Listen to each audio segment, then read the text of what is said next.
Hi, my name is Dr. Patty Ford, and this is part 10 of Illogical Beliefs of Food, Body Weight, and Eating. And this one is going to be about food today.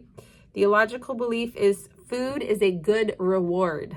I think that's a really common thing, common behavior, but if you actually believe that, where you want to celebrate and there has to be food and it's one of the best rewards, I just want you to consider that maybe that's illogical. Maybe there's something in there that's not serving you. So the reframe is there are many other good rewards other than food.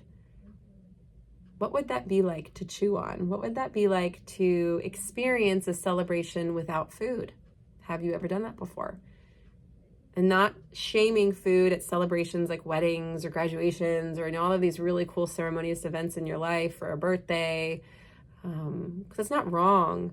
But when there has to be a food or there has to be some sort of celebration with food and it's the only reward, you want to experience other parts of life that don't involve food. Maybe connection, maybe spontaneity, maybe movement, maybe an artistic expression.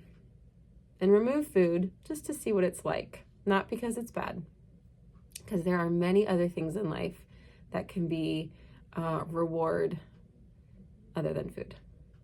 If this was helpful, go back and watch the series.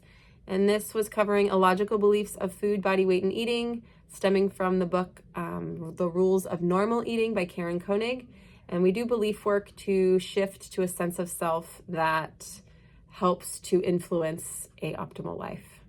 Hope this helps. Thanks. Bye.